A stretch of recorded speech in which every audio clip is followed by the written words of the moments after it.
Hey yo, you dealing with the X Factor. Carolina X. What's going on, everybody? This is your boy DJ Carolina X, and welcome to another edition of the X Factor podcast.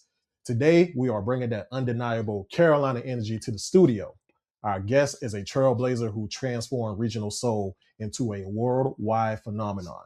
Ladies and gentlemen, please welcome 803Fresh himself, man. Hey, welcome to the guys. podcast, my man. Thank y'all for having me, man. I Let's appreciate go. it, yo. Hey, absolutely, absolutely. Thank you for joining me today. Sir. First question I wanted to ask: how are you doing? What is your mental state? How have you been, maintaining since the success of Boots on the Ground? Oh man, I just been enjoying the ride, definitely.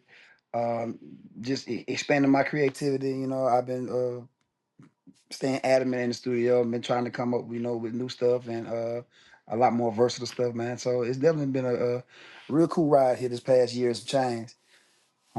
Just been, taking care of family, taking care of business. That's about it.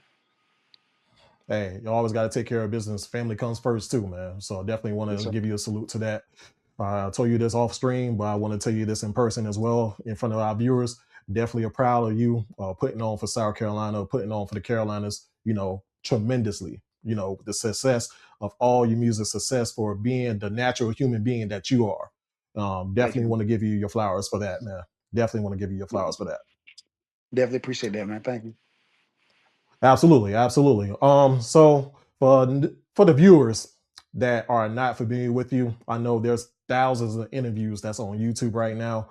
For Yeah. those who haven't tuned in to you, tell me a little bit more about yourself, man. Tell me about that kid that grew up in Wagner, South Carolina.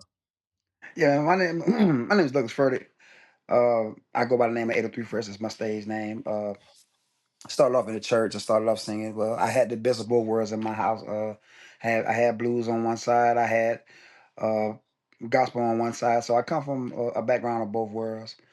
Uh, Grew up in the church. Started singing quartet. Left from there. I started doing R&B. I started rapping a little bit. As time progressed, I found this niche called Southern Soul. Southern Soul was not really a new sound, but it was newly innovated, and I just jumped right into it. I started off with my very first Southern Soul single, which was All Night Long. When I did that, I just kept pushing. Boots on the Ground was like a phenomenon that just hit, and as you can see, I'm still grinding. Absolutely. Did you ever think that Boots on the Ground will become the record? Nah, it's a timeless record to me. So definitely want to put that out there. That is definitely a timeless record. Did you foresee that while, in the studio making that record for yourself? I knew it was gonna hit. I knew it was gonna, get a little bit of traction. The traction that it received, not so much. I didn't know that it was gonna be as widespread as it was. Very glad that it Mm. did. But it never came to my mind it was gonna be as big as it was now. Right, right. You got the celebrities, putting their tags on it as far as Beyonce, Michelle Obama, Fantasia herself, who hopped on the actual remix. Salute Yeah. to Fantasia, another Carolina native. So definitely, let's touch back on your background as far as that. Like, why music? Why did you want to do music? Is there anything else that you had your eyes on as far as a career choice? What gravitated towards you as far as pursuing a music career? Music has always been a part of my bloodline. My dad was a singer. Me coming up, listening to him, listening to his brothers, his sisters, sing. A lot of my aunts on my mom's side, everybody were vocalists, and Mm. I just picked it up. I ain't gonna lie. I think I picked it up very, very honestly. Um, Before I really, really started doing Southern Soul, I was a barber. Everybody know me for cutting hair down here. My name was Fresh Cuts at the time. So I was an Right, right. aspiring barber. I always loved the hustle. You saying the hustle and the bustle, man.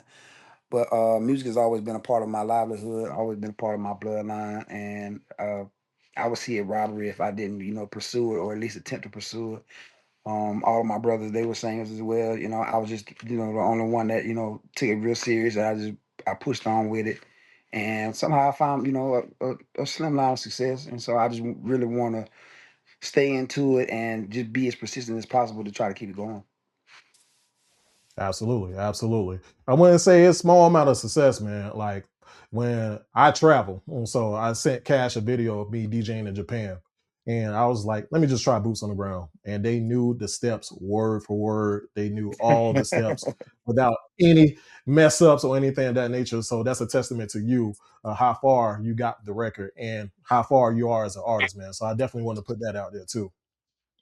Yes, sir. Thank you.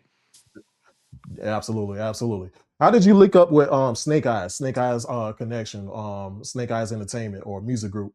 How did that connection come up for you? Down here, we throw an annual cook off. Mm, The surrounding communities around here, everybody comes out. You stand for the community cook off. They actually hired my band. We did a band set down there at the cook off, and they seen my set. A big shout out goes to Snake Man Desmond. He seen my set. He came and he hollered at me, after I got off the stage, and was like, mm, do you write your own music? I was like, yeah. He was like, do you want to do your own music? I was like,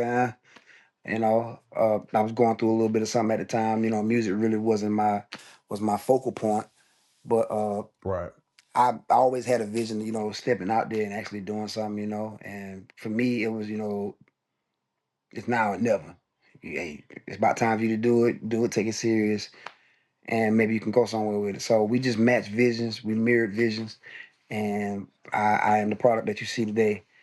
Off of one meeting, you're saying I had performed for them, maybe a few times. My band was hired maybe a couple times. This was on the particular time that he was actually, you know, paying attention, and he paid attention to it. He came to me like a man. We talked, and the rest is really history.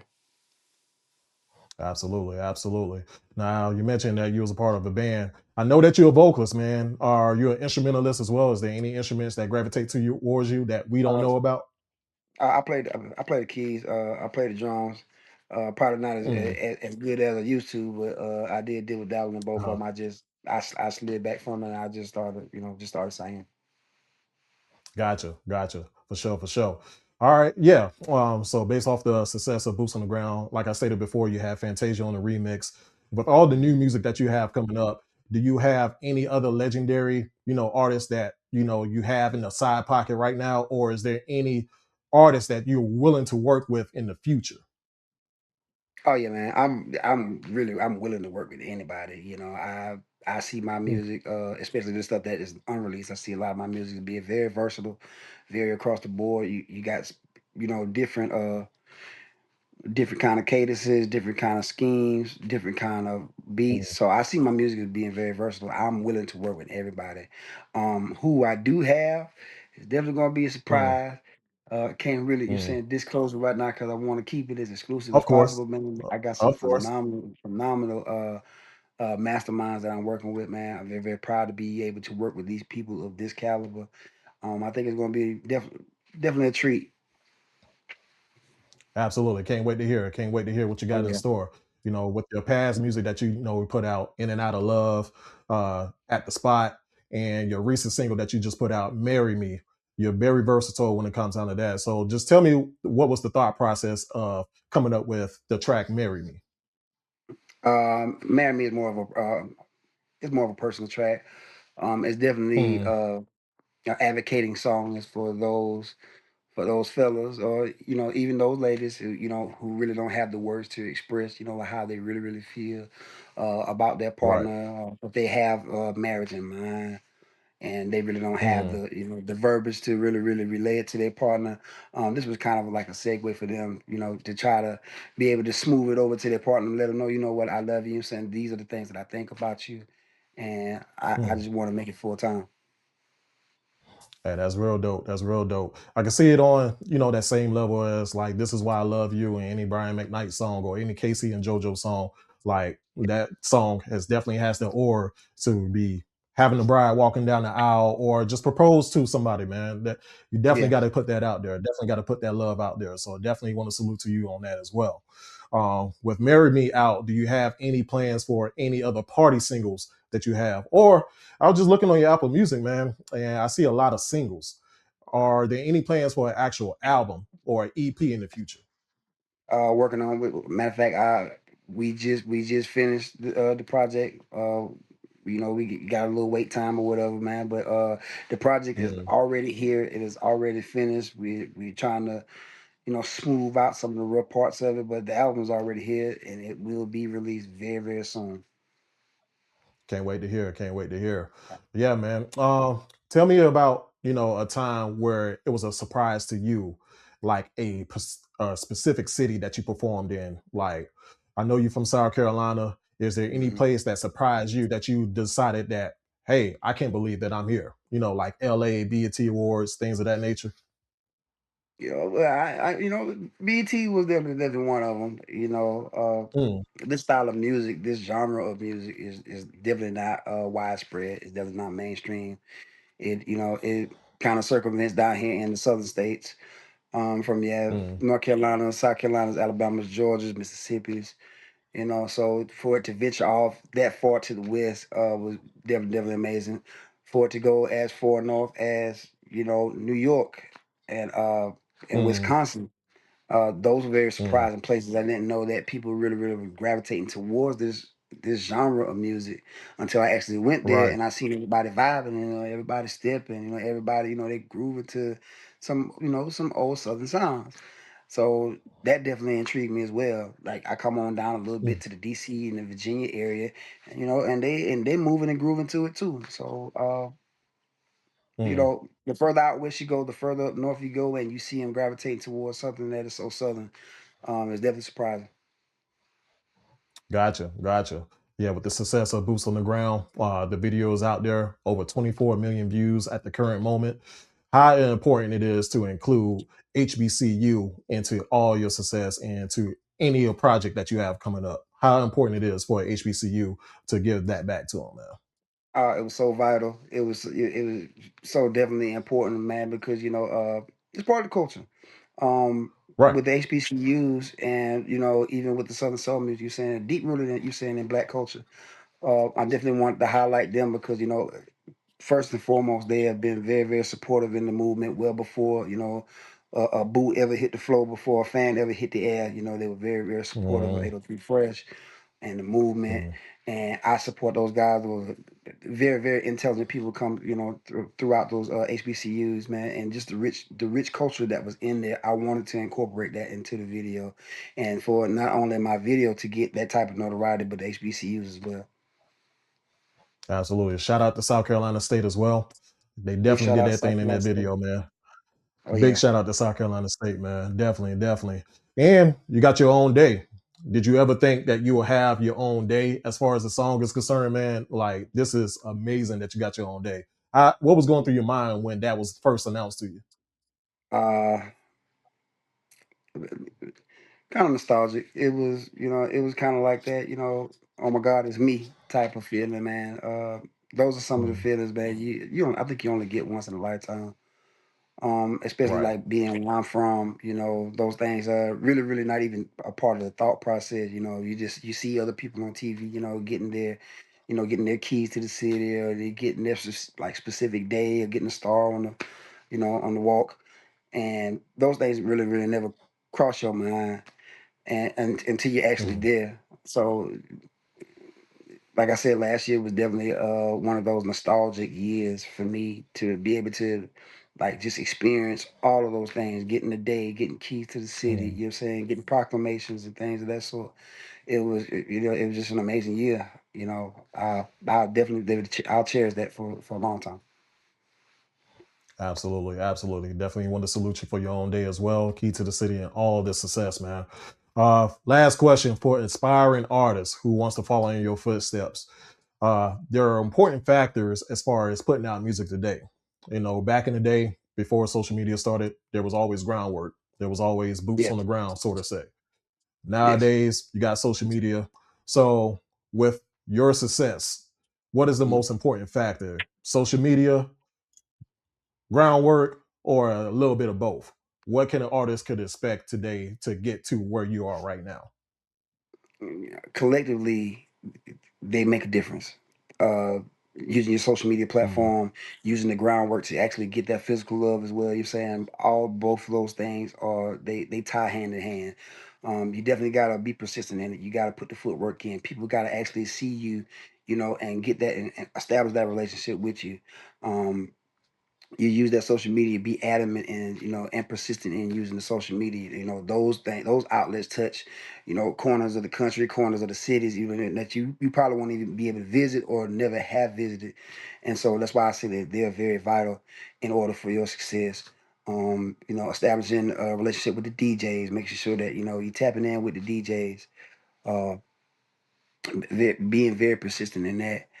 Um, Both of them tie hand in hand. They're both very, very important key factors in getting your sound out there. And I'll tell every artist, man, whatever you do today, definitely make sure that you do it Mhm. great. That's a quote that I love to use because you never know who's looking at you. You never know who's being observant, watching you walk, watching you talk, observing your character. Mhm. And that can be the difference in between you having a $2 day or a $200,000 day. You know. Facts. Facts.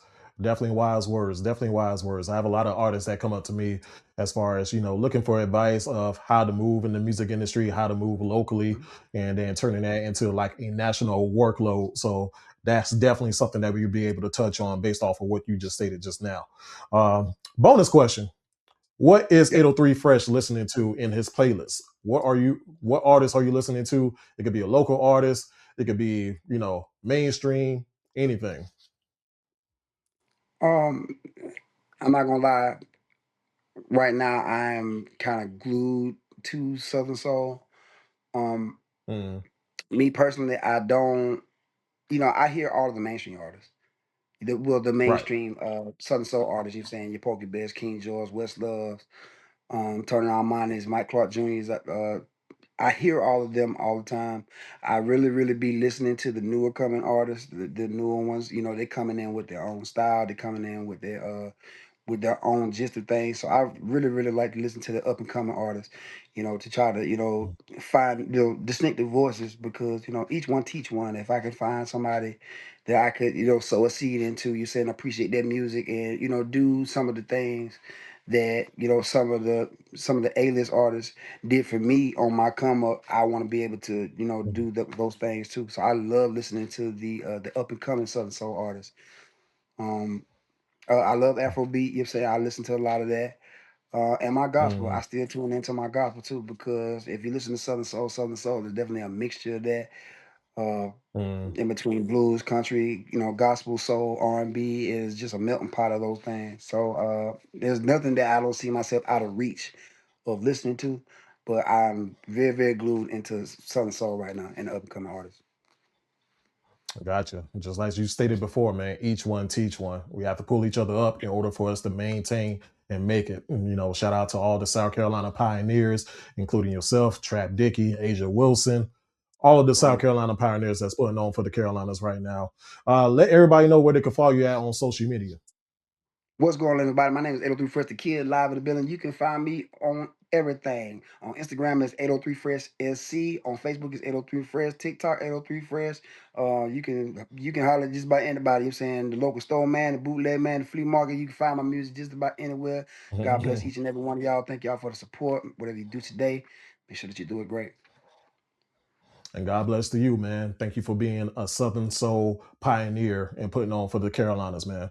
This is DJ Carolina X. This is the X Factor Podcast, and we are out.